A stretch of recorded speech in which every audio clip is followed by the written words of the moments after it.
Hello and welcome back to Some Climbing News. Today, I want to talk about unionization. A thing that I don't think anyone climbing in Camp 4 during the 70s and 80s would have ever thought would be necessary for our sport or our industry. In fact, it's a sentiment that continues to this day. And yet that's exactly what's happening in climbing gyms across the United States, a growing trend that began in 2021 when the employees of Movement Climb in Crystal City, a gym just outside Washington, D.C., voted to unionize. And despite how much of a family, a community, a good vibes only spot, or whatever positivity buzzword most climbing gyms use to describe themselves, the vast majority have taken up aggressive union-busting stances and have done everything they possibly can to demonstrate that it's not so much the climbing community that they love, but really just the money in our pockets. So for today's video, let's talk about why this is happening, why it's necessary, how climbing gyms have reacted to unionization efforts, and what it means for everyone involved.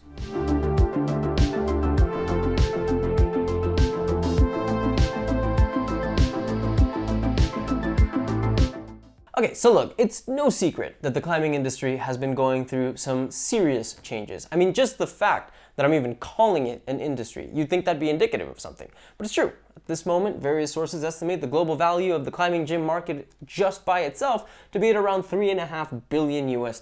That's not an insignificant amount. We are now at the point where gyms are not only huge commercial spaces, but also very large chains. Chains such as Movement Climbing, with its 32 locations across various states, or Central Rock Gym, which is a total of 30 locations along the East Coast. This is a far cry from where this sport started, and yet the overall sentiment that we have when it comes to climbing gyms is to still think about them as small, family-owned businesses, when the reality, more likely than not, is that the facilities you're using are actually owned by multi-million-dollar corporations. We've come pretty far from places like the Schoolroom, which, if anyone out there doesn't know, is a tiny little dusty co-op in Sheffield where Ben Moon and Jerry Moffat trained back in the 90s and where the moon board was actually invented. And ironically enough, even the Schoolroom is now owned by a pretty large company, Moon Climbing Limited, for which the site Rocket Reach has estimated a revenue around $2.6 million, which honestly seems kind of low to me. And to be clear, this is not inherently a bad thing. Sure, I personally love the grimy old gym with holds so used up they barely have any texture anymore. Those places are great. They hold a very dear place in my heart. But there's no denying that having access to state-of-the-art facilities has its advantages too. And in fact, in a lot of ways, it's hard to argue that these new places aren't better in just about every way for most climbers. It's amazing. You get access to varied route setting, you've got bouldering and ropes often in the same building, you have training boards, you get to lift weights, take yoga classes, fitness classes, etc., etc. So many and all the etceteras. But the truth is that while climbing facilities have evolved like crazy, they've kind of left their employees behind. Years ago, owning a climbing gym was not a business you got into because you wanted to make money. It was something you did because you loved the sport. Gyms survived off the scraps left over from the occasional birthday parties, and more often than not, their employees were even volunteers. Walls weren't reset every week by the same team of full-time route setters, they were reset maybe once every few months by a couple of people who came in to help out, gym owners probably included. And that's how we arrive at the problem we're at today, because that same sentiment, the idea that people who work at climbing gyms mostly do so for the love of the community and the sport, has remained and now festered into an infectious notion that's left a lot of workers vulnerable to being taken advantage of by the people who employ them. Let me throw some numbers your way. So about a year ago, an article appeared in Climbing Magazine that highlighted gym unionization across the United States. That same article, which you can find in the description below, listed the following salaries for gym employees in 2024 compared to the cost of living in that same year for the different cities in which those gyms were located. For Movement, Crystal City, and Virginia, the starting wage at the time the Climbing Mag article was written was $15.65 per hour, legitimately half of what was considered a living wage in Arlington, where the gym is located. Let's keep going. Vertical Endeavors in Minneapolis, desk staff, they made $15 an hour. Living wage, $22.41 per hour. Again, in 2024, when that article was written. Movement Callow Hill, you might notice the movement's going to be in this video a lot for some reason. I don't know why. I can't really tell. It's weird. But starting salaries there for desk staff, $13 an hour. And the living wage in Philadelphia, where Movement Callow Hill is located, just under $23 per hour. And I know some of you might say, but working at a climbing gym, it's not a career. It's just a temporary thing you do while you find something better, or maybe while you're in college. And to that I say only this. If we agree that gym climbing is good, working at a climbing gym is good, and that climbing gyms should exist, then shouldn't the people who work at one be able to live with dignity, with safety, possibly even some amount of comfort? Or do you really wish pain, suffering, and uncertainty on all the people working the desk or setting the walls at your local spot? Let's talk about Movement Climbing LLC. So first we gotta go back to 2017 when the owners of two of the world's biggest climbing gym chains at the time, Planet Granite and Earthtrix, got together and sold off their gyms to 10 Gram Capital Partners, a private equity firm. Within a few years, 10 Gram got real busy. They announced the creation of parent company LCAP Holding LLC in 2018. They acquired Movement Climbing and Fitness, a gym chain from Colorado, in 2019, then replaced CEO Robert Cohen with Jeremy Levitt, who would go on to acquire both the Cliffs Climbing gyms, a staple of the East Coast, and Summit Climbing, based in Texas, in 2023. That same year, Jeremy Levitt would bring everything together under the Movement name, renaming gyms and doing a whole lot of rebranding, only to be replaced with current CEO Ann Worley Moulter, who's been at the reins of Movement since 2024. Now, I don't know about you, but that is a lot of movement for a single company to go through in just 7 years. Pun very much intended. I'll see myself out. But of course, as you might imagine, as all the people from upper management celebrated and partied through the exponential growth of the Movement company, everybody else on the ground was left with more than just a little bit of whiplash. Yeah, like stuff at the gym was just getting kind of frustrating. Like management making a lot of like unilateral changes that were drastically affecting our working conditions and not really communicating with us about them. Like local management, like at the gym level, wasn't really, they were doing everything they were allowed to do by their bosses and told us as much. And so it became clear to us that the only way to meaningfully improve things for ourselves was to start a union and change the way the decision making happens in the organization. And that's how the employees of what was, at the time, Earthtrix Crystal City got together on June 29th, 2021 and sent then CEO Robert Cohen a notice of intent to unionize. Now I'll be coming back to Movement for Equal Footing, the Crystal City Union, in a minute, but first, we need to talk about a chair. Well, the first thing that is important to know is that the reason that most Vital employees originally unionized was because we wanted access to a chair while we were working. That is Aaron Vanek, a crew member and coach at Vital Climbing Gym in Brooklyn, and organizer of the Climbers United Union. So it turns out that while a straw may have been what broke the camel's back, what broke the employees at Vitals was something completely different. Now, Vital is one of those gyms that has done absolutely everything it can to really make the climbing gym as an idea look as sleek as humanly possible. I mean, look at that. It's beautiful. Honestly, I love it. But with that push towards the modern came certain, let's say, undesirable concessions that the company expected employees to make. And that's where the chair comes in. See, this is what the front desk at Vital Brooklyn used to look like, a big circle. And as Aaron describes it, something you'd be much more likely to find at an Apple store than a climbing gym. And the expectation that Vital had was that no desk staff was allowed to sit under any circumstances during their shift. A shift which could often last all day, in which, if anyone knows anything about climbing gyms, often included quite a bit of downtime, and even situations where employees might have certain injuries that could make standing difficult. Like, I don't know, sprained or even broken ankles? And yet for years, management insisted that chairs not be found anywhere near the front desk, and even reprimanded any employees who had the audacity to pull one up while on their shifts, saying that they wanted the people working at Vital to seem more available to their customers, whatever that means. Now, I don't know about you, but not being able to pull up a chair when you sprained your ankle is not the type of treatment you would expect to be happening at a climbing gym. It honestly, it seems more like something akin to how Amazon treats the people working at their warehouses, peeing in bottles. So to make a long story a little bit shorter, the workers at Vital voted to unionize in September 2022, a decision that was inevitably met with quite a bit of pushback from upper management, including an email written by the general manager, which was meant to be kind of a tongue-in-cheek sort of thing, entitled, "Please join a union," and in which the body of the email included the lines, quote, "If you ever find yourself a nameless, faceless drone on a giant factory floor, please join a union. If, however, you find yourself part of a small team of nice people working hard to do something kind of fun, then perhaps consider that it might not be the right time to join a union." Yeah, it's the exact same sentiment that I was referring to earlier. I'm talking about how climbing gyms still consider themselves small businesses. They're only really doing this for the love of the sport. and not for any kind of serious profit. Now you might be wondering why I'm talking about Vital Climbing Gym so much, and the reason is that as of this moment, Vital is the only gym chain that has actually bargained in good faith with its unions, the only one to have successfully ratified a labor contract which was signed on February 16th, 2024. That 3-year contract ended at-will employment, guaranteed excused absences for weather emergencies, guaranteed benefits such as health coverage, restricted the involuntary reduction of working hours, offered 12 hours of accrued pay time off, higher pay when working during holidays, and set a system of raises and minimum wage bumps that guaranteed new employees will be making at least $23.50 per hour by 2027. Oh, yeah, and it also got them a chair. Here's what the desk at Vital Brooklyn looks like now. So Vital is the example that most climbing employees wishes gyms would follow. Their new location in Manhattan's Lower East Side, for example, is not yet unionized. However, part of the deal that has been agreed upon is that given the fact that a new gym is a difficult thing to truly understand and manage, the company has a full year to figure things out before employees at the Lower East Side location will join the same contract and timeline as those working in Brooklyn. It's essentially a great example of how good faith negotiations can be mutually beneficial.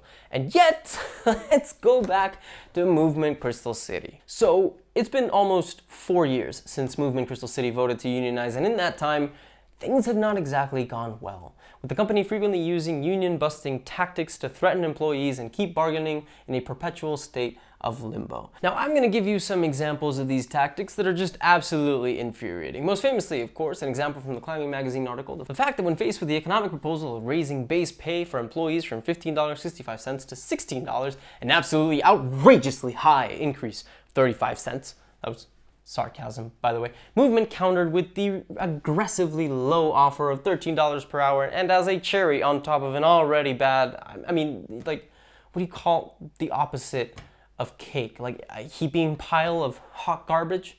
Yeah, I guess. All right, yeah, sure. So as the rotten cherry on top of the already rotten counter proposal, Movement added the fact that gym employees should have to pay to use the facilities in which they worked.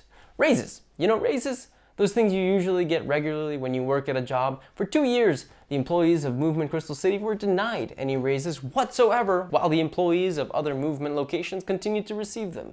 It's in fact only something that changed coincidentally after that big Climbing Magazine article I keep referencing was published, which the company did not exactly look too good. And finally, let's talk about Gus Mason. Because Gus Mason is Movement for Equal Footing's lead organizer. He's one of the guys that started this whole thing, and on March 14th, 2025, he was illegally fired. So here's what happened. In July 2024, a gym member overheard Movement director Nick Gaba on a Zoom meeting where he spoke to Movement leadership about having a plan to get rid of Gus, which he had already discussed with HR. And perhaps even more chilling was the fact that Movement leadership was actually perfectly willing to take another settlement, just like the last time they had successfully illegally fired one of Movement's union members. That's right!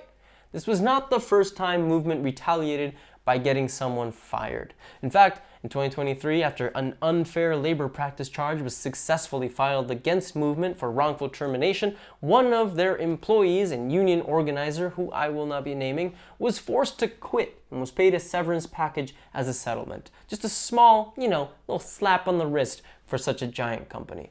And so that's how in November 2024, Gus Mason, a guy who had only ever been late to work once before, was forced to sign a final written warning that stated that he understood that if he was late by even a single minute until November 2025, an entire year, he would be terminated. I mean, it's a year. That's basically, it's impossible. And of course, that's the point, because eventually a snowstorm and then the subsequent death of President Jimmy Carter and all the extra traffic that went along with his funeral ended up forcing Gus to clock in about 5 minutes late on both occasions, prompting his inevitable termination. Currently, there are 5 unfair labor practices that have been filed against Movement Crystal City. I'm going to link them below in case you'd like to check them out. But the thing is, what's equally disappointing with all this is that the way Movement has decided to treat its workers isn't an outlier. In fact, the outlier is Vital. They're the happy story, and basically every other gym that's decided to unionize has met very similar attitudes as the one that Movement Crystal City has, like Touchstone Climbing. So Touchstone Gyms is another huge entity in the United States with 18 locations across California as of recording this video. And employees of 5 Touchstone locations officially unionized in March 2024. It's actually the reason why that Climbing Magazine article I keep referencing was written, because at the time we weren't exactly sure what route the leadership at Touchstone would decide to go down. Would they take the vital approach and negotiate in good faith, or would they take a page out of the Movement Crystal City book? Well, no tentative agreements to be found anywhere, various unfair labor practice charges filed, and the first ever route setter strike in climbing history point towards one very clear direction: movement. And boy, has Touchstone Climbing done its very best to be like Movement, with the gym refusing to bargain in any way and just stalling or flat out rejecting every union proposal without giving any reasons as to why. Touchstone even pulled the same lowball response as Movement when they reviewed the union's economic proposals, offering to lower wages and force staff to pay in order to use the gym they work at. And perhaps most infuriating, one of the unfair labor practices that Touchstone Workers United filed was against broad union discrimination, and wrapped up in that is the illegal firing of various union members for extremely dubious reasons. Jess Kim, for example, who was heavily featured in that same climbing article, was fired in October 2024 for having a quote-unquote bad attitude. Other union organizers were heavily pressured to quit by either being taken off the schedule indefinitely or slowly being removed from it before then being added to it full-time with no warning and the stipulation that a minimum of hours that were basically impossible to get needed to be met or they'd be fired too. But perhaps what has received the most attention is the route setters strike. From Monday, March 24th to Saturday, March 29th, a group of unionized Touchstone route setters picketed various Touchstone locations for 2 full hours as a way of protesting increased workloads without an equal increase in pay. Let's start this whole thing off by saying that route setters are incredibly undervalued within the climbing industry. If you are a climbing gym owner, they are, very literally, responsible for your business product. You cannot sell climbing to the public unless someone has put up problems on the wall, and getting to the point where you can churn out consistent high-quality boulder problems in sport climbing routes is not only very difficult, creatively speaking, but requires an intimate knowledge of climbing movement, strength, and technique. Not everybody can set problems well, and bad versus good setting can very easily make or break your gym. And yet, despite the fact that climbing gyms cannot function without them, route setters on average only earn between $15 to $20 per hour. It all basically comes back to the same sentiment I mentioned earlier as a huge problem for climbing gym employees. Route setting is considered a very cool job, something pretty much anyone would love to do. In fact, talk to anybody who's been climbing for a while and they will have at some point probably heard or even said that they would be a setter for free. It's an attitude that carries over historically from the first commercial gym spaces. These are businesses that are letting you set on their walls. You should be grateful. You're lucky they're even paying you to do it. I shouldn't have to state why that's more than just a little bit problematic, right? So Touchstone route setters in LA work by moving between each of the 5 locations the gym chain owns, setting at different gyms Monday through Thursday depending on their schedule, and then using Friday as a general maintenance day where they wash holds, they take care of the walls themselves, doing things like replacing T-nuts and other inventory work. The issue came when Touchstone quietly rose the expected problems to be set per day from 3 boulders to 4 for each of their setters, doing so not by changing the contracts route setters had signed, but by having managers simply tell them unofficially that their expectations had been changed. While it's true that a single extra problem might not seem like a lot, it actually does compound and is far more work than you might expect. An extra problem means more holds on the wall, meaning more holds need to be taken down and put up. It means more forerunning, which is when setters climb the boulders they build in order to see how hard those boulders are and how well they climb. All that goes up exponentially. It also means less time can be devoted to the problems being set, meaning quality inevitably falls. Now, route setting is an extremely physical job, and generally setters suffer from overuse injuries and the like, which means an additional problem being asked of them, while at the same time not being covered for things like physiotherapy. It means basically that a lot of their bodies are barely hanging on by a thread. Many people on the team chronically injured. And it's not really a surprise, or maybe it shouldn't be, that many of them suffer from things like tendonitis. I mean, so many of us are told not to even climb 2 days straight, and yet here's the team of setters doing 4 days on every single week without any breaks at all, which is how we reached the strike, because none of the concerns these people raised were heard or even acknowledged by upper management. And while the union is theoretically in its bargaining stage, Touchstone made it abundantly clear that negotiating is not something they're particularly interested in. And so during the week leading up to the Touchstone climbing series at LA Boulders, a fun competition that Touchstone puts up every so often as a member appreciation party, the route setting team went on strike, picketing outside at various locations and calling for better working conditions.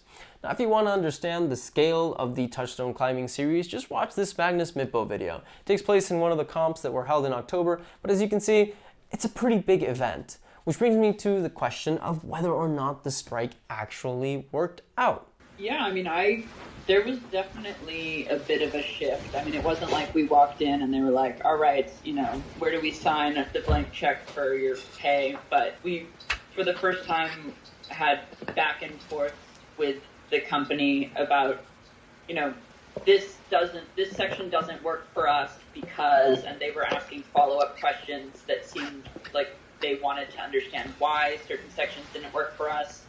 And in turn, we asked them, why are you opposed to this? Instead of just saying we're not interested, they actually gave us reasons why, so that we can actually start to work toward a compromise, which I know that sounds like a really low bar, and it is. I basically just described negotiating, but it actually was happening on Friday.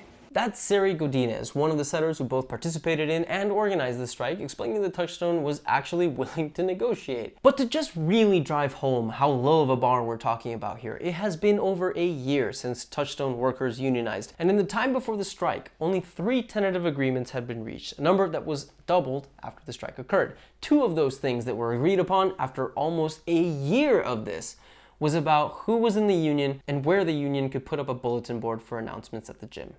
Yeah, that's not a snail's pace. I don't even know what to call that. And again, it's the same experience that every other gym that's tried to unionize has had with bargaining. Movement Crystal City has only reached a few non-economic tentative agreements in the 4 years they've been doing this. Look, it's easy to lose hope, and yet that's also the opposite of what is necessary here, because things like the strike are working.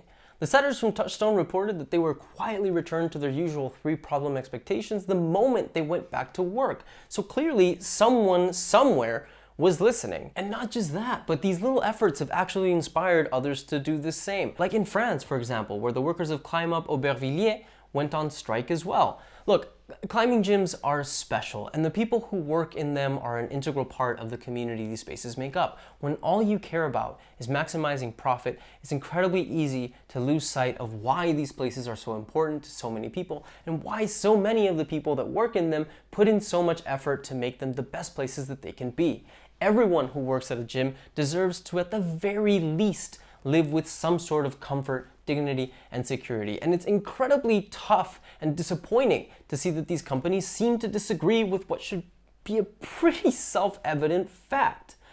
But hey, look, if you've got this far into the video, thank you so much for watching. There are links in the description to the social media pages of various climbing gym unions across the United States. I highly encourage you to go check them out, see what is going on, what you can do to help support your local gym employees. And finally, if you enjoyed this deep dive into climbing gym unionization, please don't forget to give a like, subscribe, spread the word about what is happening. The more people that know about these struggles, the better.